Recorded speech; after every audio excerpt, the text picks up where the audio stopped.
Good evening, friends. Welcome to the session on gestational hypertension and other types of hypertension. Well, as the term implies, gestation, it means pregnancy, hypertension, elevated blood pressure. Well, during gestation, 8 to 10% of the pregnancies have elevated blood pressures. And the blood pressure may be approximately 140/90 millimeters of mercury.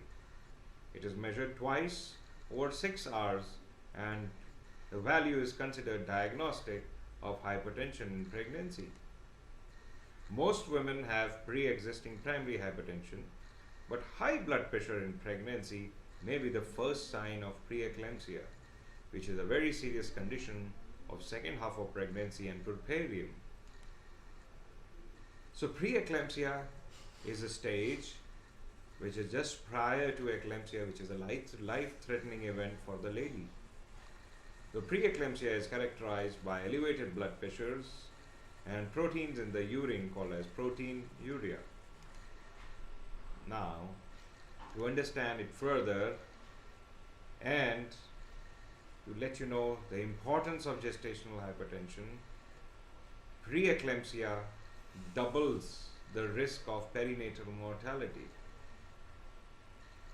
So suppose if the mortality rate is 10% during the perinatal period, then if a lady is having preeclampsia, then the mortality is 20%, which means out of 100 ladies, 20 will die or will land up in severe eclamptic condition. How is gestational hypertension, preeclampsia all detected? Well, you don't need to do any special tests for it. It is detected by the routine screening. So whenever a lady visits a gynecologist for the routine checkups, a blood pressure is measured, she does some routine blood tests, blood investigations like your CBC and your routine microscopic urine. Well, if you find proteins, or her blood pressure is in the you can say hypertensive state, or if she is having grade 1 hypertension, then probably you are an ideal candidate for developing maybe preeclampsia or eclampsia. So there might be some associated symptoms. Well, the symptoms can be with which the lady presents to the gynecologist as headaches, visual disturbances, often she sees flashing lights, vomiting, epigastric pain, and definitely edema. Edema is swelling of the feet and other body parts. Preeclampsia progresses to a life-threatening condition called as eclampsia, which is an hypertensive emergency and has several serious complications. The complications include she can lose her vision. She can have cerebral edema, which can lead to convulsions, a fit, a seizure. Then she can also land up with acute renal failure, pulmonary edema, and to top it all, DIC, that is disseminated intravascular coagulopathy, where the veins and other vessels of the body, they get thrombosed. There is no perfusion to the cells, and the lady will eventually die.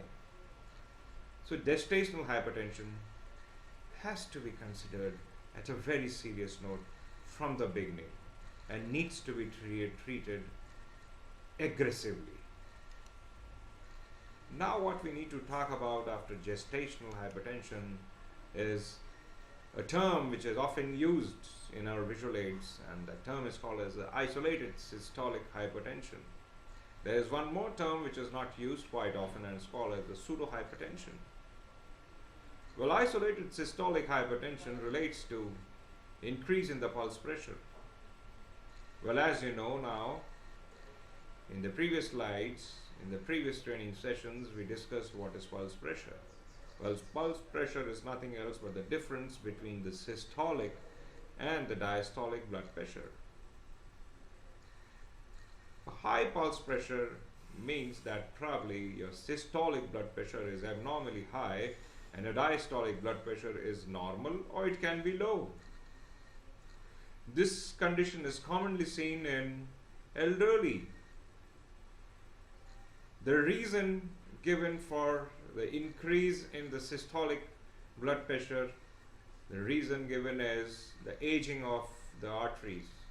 So it is the stiffness of your arteries which explains the reason of the increased systolic blood pressure.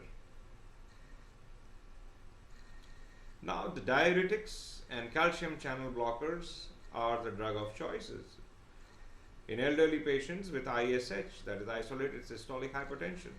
There is a term called as the pseudo-hypertension.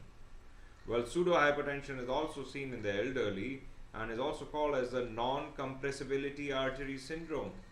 This is due to calcification of the arteries, resulting in abnormally high blood pressure readings with a blood pressure cuff, while the intra-arterial measurements of blood pressure are normal. So both these conditions are found in elderly. Now, another term which is of importance is resistant hypertension. Resistant hypertension is defined as hypertension that remains above the goal blood pressure in spite of using 1, 2 or 3 antihypertensive agents, which definitely belong to different drug classes. It has been proposed that a proportion of the resistant hypertension may be the result of chronic high activity of autonomous nervous system. This concept is also known as the neurogenic hypertension. At times, low adherence to treatment is also an important cause of resistant hypertension. So the doctor has to be vigilant to assess whether it is neurogenic hypertension or is it due to low adherence. How do you make a diagnosis? That's very important.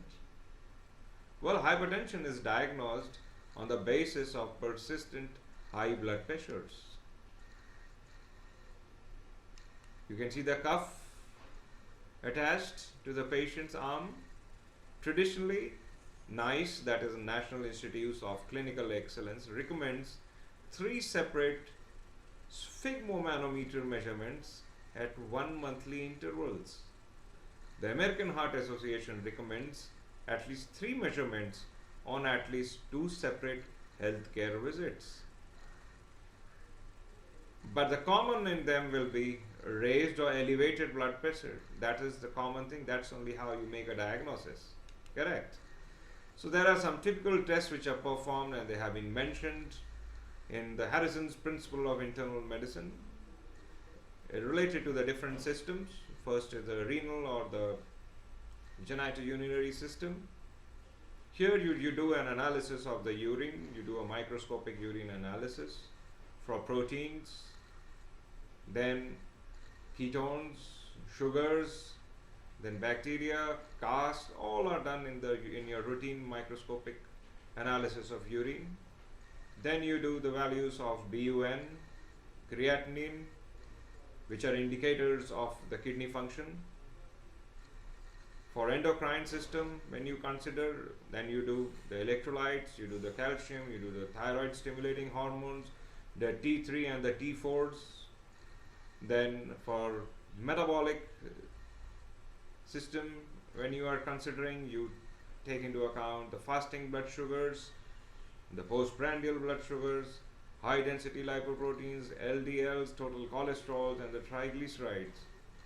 Then the last is your normal hematogram, where you consider hematocrit, HCV, MCV, PCV.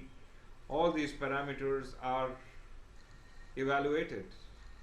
Then the other most important one, the 2 remaining, are the electrocardiogram, that is ECG, and your X-ray chest, which tells you the size of your heart, whether it's grown, whether it's hyperplasia, hypertrophy, or is it of small size, or is it normal size. So all these tests are generally performed maybe in the subsequent visits. All are not performed unless and until it is a medical emergency. Now, what is the approach or the first line of treatment for all the hypertensive patients? What the doctor recommends? Well, it is lifestyle adjustments. So, lifestyle factors that lower blood pressure include reduced dietary intake of salt, increased consumption of fruits and low fat products. So, this term is called as the dietary approaches to stop hypertension or the DASH diets. Then we add on to it is exercise, weight loss, and reduced alcohol intake.